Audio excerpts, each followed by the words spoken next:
That was, I don't want to go to that extent, but it was nothing but treason of a certain type, sir.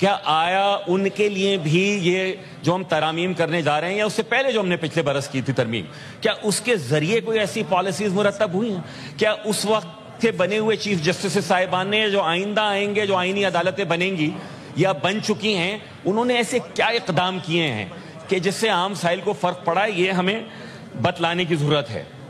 سر، ایک اور تنقید جو میں دیکھ رہا ہوں ہو رہی ہے وہ یہ بھی آئی کہ جناب لوگوں کی بات یہ ہے کہ واٹس ان اٹ فار اس، ہمارے لیے کیا ہے ان ترامیم میں؟ بہرحال دفاع پاکستان کا مضبوط ہونا، بہرحال نظام انصاف میں بہتری کی توقع سے کی جانے والی ترامیم ہیں، تو ان کی موجودگی عام آدمی کے لیے بہتر ہے۔ لیکن ساتھ ہی ساتھ ہم نے، جیسے میں اپنی بات کروں گا سر، جنوری 2022 میں نے پہلی دفعہ جب کانسٹیٹیوشنل امینڈمنٹ آرٹیکل 140A کی مزید وضاحت اور اس کے بعد دیگر ایسے کئی آرٹیکلز انسرٹ کرنا کانسٹیٹیوشن میں جن سے ملک بھر میں موجود بلدیاتی حکومتوں کو میں بہتری آئے، امپاورڈ ہوں، بلدیاتی ادارے نہ ہوں وہ جو کہ زیر دست ہوتے ہیں صوبائی حکومتوں کے۔ اس کے بعد گزشتہ برس متحدہ قومی موومنٹ نے قومی اسمبلی میں جناب آئینی ترمیم جمع کرائی اور وہ اسی حوالے سے تھی۔ ہم شکر گزار ہیں وزیر اعظم پاکستان کے لاء منسٹر صاحب کے، اور میں جناب فاروق نائک صاحب کا بھی شکر گزار ہوں کہ پہلے لاء منسٹر نے، وزیر اعظم پاکستان نے اس کو اپنا مقدمہ بنایا، جو کہ یقیناً ایم کیو ایم کا مقدمہ نہیں ہے۔ محترم میئر کراچی یہاں گیلری میں تشریف فرمائے، محترم وزیر اعلیٰ بلوچستان بھی تشریف فرمائے ہیں، یہ میئر کراچی کا مقدمہ ہے۔ یہ وزیر اعلیٰ بلوچستان سے بہت سارے ایسے کام جو ان کے یا کسی اور وزیر اعلیٰ کے شاید کرنے کے ان کے پاس وقت بھی نہ ہو اور شاید سسٹم انیبلڈ نہ ہو، لوکل گورنمنٹ کی شکل میں، سروس ڈیلیوری کی شکل میں آپ کے پاس ایسے لوگ اور ایسا سسٹم آئے کہ آپ سیلاب ہو یا خدا نخواستہ کوئی اور آفت ہو یا فوڈ کا کرائسس ہو یا کوئی اور مسئلہ ہو، اس پہ لوگوں کو مواقع مل سکے۔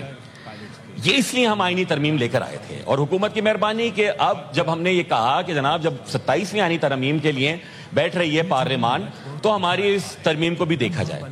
مجھے یہ بتایا گیا ہے کہ فاروق نائک صاحب کی سربراہی میں جو کمیٹی میٹنگ ہوئی اس میں اس کو زیر بحث بھی لایا گیا، اور شاید اکثریت نے ارکان کی اس کی تائید کی، تاہم کچھ یہ اعتراضات آئے کہ اس میں کوئی اسٹرکچرل فلا ہے۔ ہماری لائی ہوئی ترمیم نہ صحیفہ آسمانی ہے اور نہ ہم عقل کل ہیں، اس میں اصلاح کی گنجائش ہے جناب، کیوں نہیں، سب کر سکتے ہیں۔ گزارش یہ تھی اور آج بھی ہے، میں اس لیے اختلافی باتوں سے گریز کر رہا ہوں کہ ہماری خواہش یہ ہے کہ خواہ وہ تحریک انصاف ہو، عوامی نیشنل پارٹی ہو، بلوچستان عوامی پارٹی کے دوستوں نے تو حامی بھری تھی پہلے بھی، یا ایون پاکستان پیپلز پارٹی، ہم بلاول صاحب سے ملاقات کی کوشش کر کے اور ان سے بھی بات کریں گے کہ جناب یہ مقدمہ، ایک تو یہ تاثر بالکل غلط ہے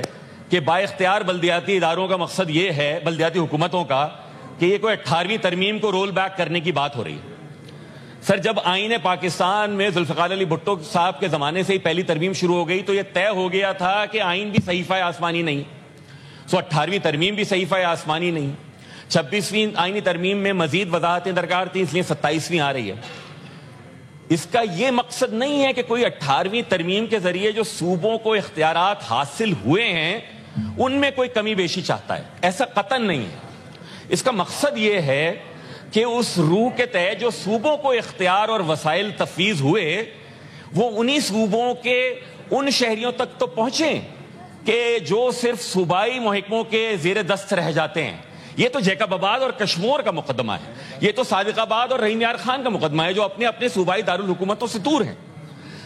اس کا قطعاً مقصد یہ نہیں ہے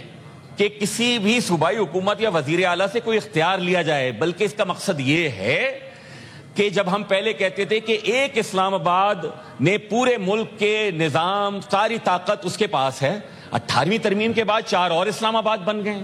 یہ تو روح نہیں تھی سر 18ویں ترمیم کی۔ 18ویں ترمیم کی روح کے حساب سے ایک چیز جو زیر بحث آئی نہیں لیکن میں برسبیل تذکرہ کہتا چلوں کہ یہ بات پہلے آ رہی تھی، بلاول صاحب کے بھی ہم نے دیکھا سوشل میڈیا پیغام پر کہ نیشنل فائنانس کمیشن میں کوئی 10-1% کرٹیل کرنے کی بات ہوئی۔ یہ بھی ایک بحث طلب مسئلہ ہے اور ہونا چاہیے۔ وزیر خزانہ بیٹھے ہیں یہاں، مجھے نہیں علم اس بات کا کہ آیا آج بھی ہم وہ قرضے ادا کر رہے ہیں یا نہیں مجھے علم نہیں ہے کہ جو 18ویں ترمیم سے پہلے لیے گئے ہوں اگر،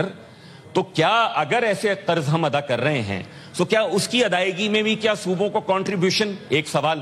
کیونکہ فیڈرل کٹی کا تو ہمیں پتہ ہے، ہم جب اس بجٹ پہ دیکھتے ہیں ہم ان سے شکوہ بھی کرتے ہیں کہ آپ ہمیشہ ہماری سیلریڈ کلاس کے اوپر،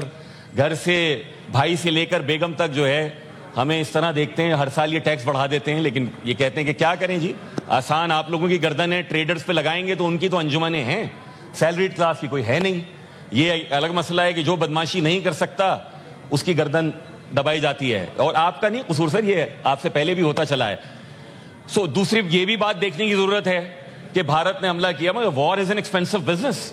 آپ ہر جو میزائل داغ رہے تھے اور جس پہ ہمارا سر فخر سے بلند ہو رہا تھا، اینڈ دیٹ واز نیسیسری، لیکن اس کے لیے آپ کو پیسے بھی تو چاہیے۔ آیا دفاع وفاق نے 18ویں ترمیم کے بعد اپنے پاس رکھا، لیکن آیا کیا صوبے کوئی،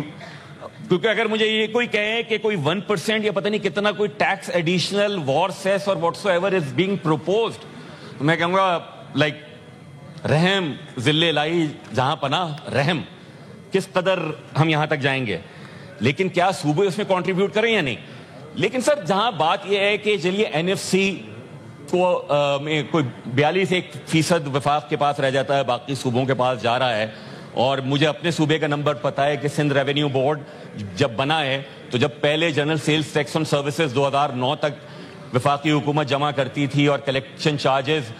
رکھ کے کوئی 9 ارب ملے تھے صوبہ سندھ کو، اس سال کوئی 11 ارب ملے تھے، تھینکس فار کریکٹنگ می، اس سال کوئی 300 ارب روپے کے لگ بھگ ہے، وہ 300 ارب روپے کے لگ بھگ ہے، اور اس کے علاوہ بھی ہے جو پراپرٹی ٹیکس ہے نیچے نہیں گیا، انفراسٹرکچر سیس واٹس ایور۔ کہنے کا مقصد یہ ہے سر، چلیے اس بحث میں نہ بھی جائیے، لیکن 18ویں ترمیم کے ساتھ ہی ایک پروونشل فائنانس کمیشن بھی تو جڑا تھا۔ 2007 کے بعد میرے خیال میں 2007 کے بعد پروونشل فائنانس کمیشن نہیں ہے سندھ میں، ہم جب اس وقت حکومت میں تھے اس وقت آیا تھا، اور دوسرے صوبوں میں بھی یہ حال ہے، ایسا نہیں ہے کہ سندھ میں ایک اکیلا ہی ہے، سندھ میں تو پھر مقامی حکومتیں موجود ہیں، باقی کئی صوبوں میں شاید ایسا نہیں ہے، اور اس سے بھی زیادہ ابتر قسم کے قوانین آ رہے ہیں جو کہ بڑی عجیب و غریب بات ہے۔ سر کہنے کا مقصد یہ ہے آپ این ایف سی نہیں کم کر رہے، نہیں کیجئے، ایک سرٹن پرسنٹیج اس کی پروونشل فائنانس کمیشن کے لیے پرومس تو کروا دیں کہ اچھا جی یہ صوبے کو اس سال شیئر ملتا ہے، اس میں سے یہ سرٹن جائے گا۔ پہلے تو ہمیں آکٹرائے ضلع ٹیکس بھی سارا کا سارا جو اکاؤنٹ 4 آئی بلیو ہوتا تھا، اور اس کے ذریعے وفاق دے دیتا تھا اور وہ آ جاتا تھا، اب ایک ہی اکاؤنٹ ہے۔ مجھے نہیں پتا، میئر کراچی کی موجودگی سے یہ تو ہونا چاہیے کہ وہ 36-38 ارب روپے اس زمانے میں ڈیوز تھے، مل گئے ہوں گے، تو آئی گاٹ دی ریپلائی۔ تو دس از دی ایشو کہ جی صوبائی حکومت کے زیر دست جو بھی ہوگا وہ بلدیاتی حکومت نہیں ہوگی، وہ بلدیاتی ادارہ ہوگا، بلدیاتی حکومت ہونی چاہیے۔ آرٹیکل 140 یہ کہتا ہے جو کہ آئین میں موجود ہے کہ ہر صوبائی حکومت ایسے مقامی حکومتوں کے انتخابات کروائے گی، مقامی ادارے نہیں لکھا اس میں، shall hold the elections of local governments، اور پھر کیا ٹرانسفر کرے گی؟ ایڈمنسٹریٹو، پولیٹیکل اور فسکل اتھارٹی۔ اب اپنے صوبے کا میں نے قانون دیکھا ہوا ہے، اس میں پریمبل میں یہی بالکل چھاپ دیا ہے، اور نیچے سارا کا سارا جو ہے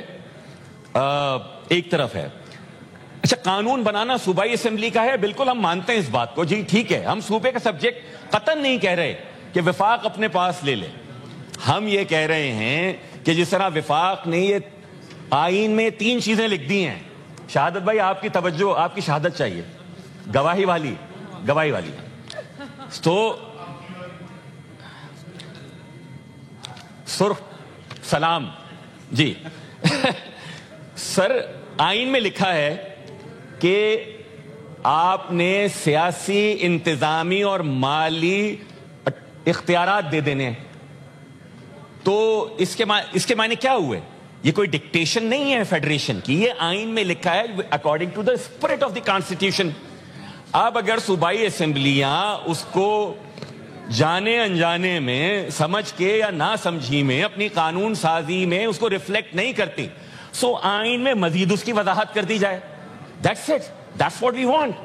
ہم یہ نہیں کہہ رہے کہ آپ کسی بھی صوبائی اسمبلی سے اس کا اختیار واپس لیجئے، ہم تو یہ کہہ رہے ہیں کہ ان کو مزید وہ سبجیکٹس کلیریفائی کر دیں۔ ہم نے جسٹس گلزار کی عدالت میں 2022 میں میرے خیال میں یہ مقدمہ بھی جیتا کہ جس میں انہوں نے بتایا یہ سبجیکٹس ہونے چاہیے، لیکن سر میں اختلافی باتوں سے اس لیے گریز کر رہا ہوں کہ میری بہت خواہش ہے کہ اس کمیٹی کی رپورٹ میں بھی یہ کہا گیا, کمیٹی میٹنگ میں بھی,